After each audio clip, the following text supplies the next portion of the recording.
जय हिंद दोस्तों। आज हम लोग इस वीडियो में क्लास 10th का VVI ऑब्जेक्टिव क्वेश्चन कराने वाले हैं, तो आप लोग वीडियो में अंत तक बने रहिएगा। सोशल साइंस से रिलेटेड जितने VVI ऑब्जेक्टिव क्वेश्चन हैं इस वीडियो में हम लोग कराने वाले हैं, तो आप लोग वीडियो में अंत तक बने रहिएगा। चलते हम लोग पहले प्रश्न के लिए। भोपाल गैस त्रासदी किस वर्ष हुई थी? भोपाल गैस त्रासदी किस वर्ष हुई थी? जल्दी से कमेंट बॉक्स में बताइए। तो भोपाल गैस त्रासदी किस वर्ष हुई थी? तो 1884 में हुई थी। इस तरह से हम लोग नेक्स्ट क्वेश्चन की ओर बढ़ेंगे। आप लोग मेहनत से तैयारी करिए, लगन से करिए दोस्तों।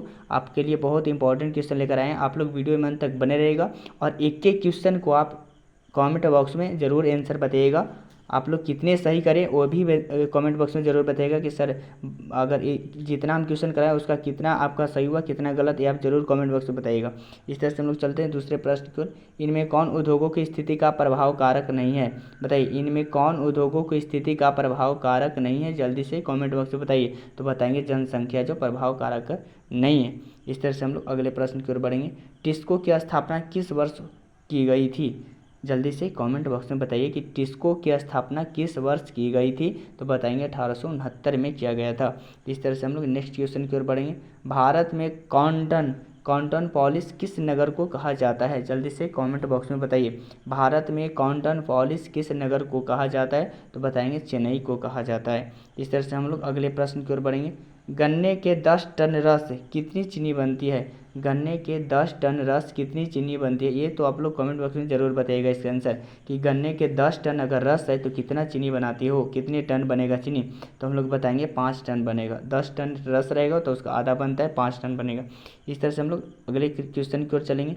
रेडीमेड वस्त्र पार्क की स्थापना कहाँ की गई? बताइए, रेडीमेड वस्त्र पार्क की स्थापना कहाँ की गई थी? जल्दी से कमेंट बॉक्स में बताइए। तो बताएंगे कि रेडीमेड वस्त्र पार्क की स्थापना कहाँ की गई थी? सुखो माजरी गांव का नाम है, वहाँ पे की गया था। इसी तरह से अगले प्रश्न की ओर बढ़ेंगे। इसका क्वेश्चन आप लोग कमेंट बॉक्स में ज़रूर बताइएगा। कच्चे माल पर आधारित नहीं होने वाला उद्योगों का क्या कहलाता है? जल्दी से कमेंट बॉक्स में बताइए कि कच्चे माल पर आधारित नहीं होने वाला उद्योग क्या कहलाता है? तो बताएंगे हम लोग फुटलूस उद्योग कहलाता है। क्या कहलाता है? फुटलूस उद्योग। इस तरह से हम अगले प्रश्न की ओर बढ़ेंगे। नेपा नगर किस उद्योग के लिए प्रसिद्ध है? जल्दी से कमेंट बॉक्स में बताइए। तो नेपा नगर किस उद्योग के लिए प्रसिद्ध है? तो हम लोग बताएंगे कि हमारा नेपा नगर है जो हमारा अखबारी कागज़ का लिए प्रसिद्ध है। इसी तरह से हम लोग अगले प्रश्न की ओर बढ़ेंगे। भद्रावती में कौन उद्योग स्थापित है? जल्दी से कमेंट बॉक्स में बताइए। भद्रावती में कौन उद्योग स्थापित है? जल्दी से कमेंट बॉक्स में बताइए। तो बताएंगे कि भद्रावती में हमारा रासायनिक खाद उद्योग स्थापित है। इसी तरह से हम लोग अगले प्रश्न की ओर बढ़ेंगे। इनमें कौन छोटे पैमाने का एक उद्योग है? इनमें कौन छोटे पैमाने का एक उद्योग है? जल्दी से कमेंट बॉक्स में बताइए कि इनमें कौन है जो छोटे पैमाने का उद्योग है? तो बताएंगे गुड़ उद्योग। कौन उद्योग है? गुड़ उद्योग है। इस तरह से हम लोग अगले प्रश्न की ओर बढ़ेंगे। जूट उद्योग के सबसे अधिक कारखाने कहाँ मिलते हैं? जूट उद्योग के सबसे अधिक कारखाने कहाँ मिलते हैं? जल्दी से कमेंट बॉक्स में बताइए। तो हम लोग बताएंगे कि जूट कारखाने का सबसे अधिक कारखाना कहाँ है दोस्तों? तो बताएंगे महानदी तट पर। कहाँ पे? महानदी तट पर। आप लोग ज़रूर बताइएगा दोस्तों कि हमारा कितना सही हुआ, ज़रूर कमेंट बॉक्स में बताइएगा। एक बार पूरे वीडियो को देख लीजिएगा, उसके बाद आप सही और गलत का निशान करिएगा, कमेंट बॉक्स में ज़रूर बताइए। और लाइक करना होगा तो करिएगा, नहीं तो आप लोग ज़रूर बताइए कि इतना सर सही हुआ, इतना गलत हुआ। आगे प्रश्न की ओर बढ़ेंगे। बिहार राज्य के किस क्षेत्र में चीनी का अधिकतर मिल स्थापित है? बताइए, जल्दी से कमेंट बॉक्स में बताइए कहाँ पे बिहार में है जो सबसे ज़्यादा चीनी मिल का स्थापित किया गया है? तो हम बताएंगे पटना। कहाँ पे? पटना में। इस तरह से हम लोग अगले प्रश्न की ओर बढ़ेंगे।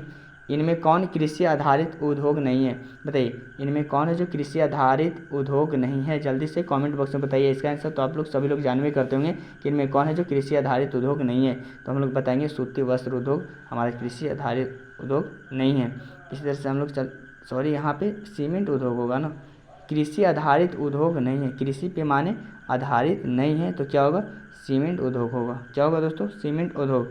जल्दी से देखिएगा इसको ध्यानपूर्वक। इस तरह से अगले प्रश्न की ओर बढ़ेंगे। आभूषण निर्माण किस प्रकार का उद्योग का उदाहरण है? आभूषण निर्माण किस प्रकार का उद्योग का उदाहरण है? जल्दी से कमेंट बॉक्स में बताइए। तो हम बताएंगे कि आभूषण निर्माण किस प्रकार का उद्योग का उदाहरण है? तो हम लोग बताएंगे छोटे पैमाने का उद्योग है। इस तरह से हम लोग अगले प्रश्न की ओर बढ़ेंगे। महाराष्ट्र का चीनी उद्योग और गुजरात का मूल उद्योग किस श्रेणी में आते हैं? जल्दी से देखिए, जल्दी से बताइए दोस्तों कमेंट बॉक्स में। महाराष्ट्र का चीनी उद्योग और गुजरात का मूल उद्योग किस श्रेणी में आते हैं? तो हम लोग बताएंगे कि हमारा जो होगा जो निजी उद्योग होता है। क्या उद्योग होता है? निजी उद्योग। इसी तरह से हम लोग अगले प्रश्न की ओर बढ़ेंगे। किस राज्य में वस्त्र उद्योग के कारखाने नहीं हैं? जल्दी से कमेंट बॉक्स में बताइए, किस राज्य में वस्त्र उद्योग के कारखाने नहीं हैं? जल्दी से कमेंट बॉक्स में बताइए दोस्तों। तो हम बताएंगे कि कौन सा राज्य है ऐसा जहां उद्योग कारखाने नहीं हैं? तो हम लोग बताएंगे छत्तीसगढ़ में कोई कारखाना उद्योग का नहीं है। इस तरह से हम लोग अगले प्रश्न को चलेंगे। मुंबई में पहली आधुनिक सूती वस्त्र मिल किस कारण स्थापित हुई? मुंबई में पहली आधुनिक सूती वस्त्र मिल किस कारण स्थापित हुई? तो हम लोग बताएंगे कि हमारा बंदरगाह की सुविधा, कपास निकट में उपलब्ध, पूंजी उपलब्ध, इनमें से सभी। तो इनमें से सभी होगा, ध्यान रखिएगा, ऑप्शन नंबर डी होगा दोस्तों। इसी तरह से हम लोग अगले प्रश्न की ओर बढ़ेंगे। हुगली औद्योगिक क्षेत्र का विस्तार है। हुगली औद्योगिक क्षेत्र का विस्तार कहाँ में है? जल्दी से बताइए। तो हम लोग बताएंगे कि हुगली औद्योगिक क्षेत्र का विस्तार है हमारा बांसबेरिया बिरला नगर में है। इसी तरह से हम लोग अगले प्रश्न की ओर बढ़ेंगे। सार्वजनिक क्षेत्र के अंतर्गत शामिल कारखाना कौन है? जल्दी से कमेंट बॉक्स में बताइए, सार्वजनिक क्षेत्र के अंतर्गत शामिल कारखाना कौन है? तो बताएंगे हम बोकारो लौह इस्पात है। इस तरह से हम लोग अगले प्रश्न की ओर बढ़ेंगे। निम्नांकित में कौन उपभोक्ता उद्योग है? निम्नांकित में कौन उपभोक्ता उद्योग है? तो हम लोग बताएंगे चीनी उद्योग है। इस तरह से हम लोग अगले प्रश्न की ओर बढ़ेंगे। किस गैस के रिसाव से भोपाल गैस त्रासदी हुई थी? बताइए, किस गैस के रिसाव से भोपाल गैस त्रासदी हुई थी? तो जल्दी से बताएंगे इसको मेथिल आइसोसाइनाइड। इसी तरह से हम लोग अगले प्रश्न की ओर बढ़ेंगे। अगला प्रश्न क्या है? भारत में आधुनिक औद्योगिक विकास का आरंभ किस उद्योग से हुआ? भारत में आधुनिक औद्योगिक विकास का आरंभ किस उद्योग से हुआ? तो हम लोग बताएंगे कि हमारा सूती वस्त्र उद्योग से हुआ था। आप लोगों को कैसा वीडियो लगा दोस्तों ज़रूर बताइएगा। आपका कितना सही ये भी बताइएगा, कमेंट बॉक्स में ज़रूर बताइएगा दोस्तों। जय हिंद दोस्तों।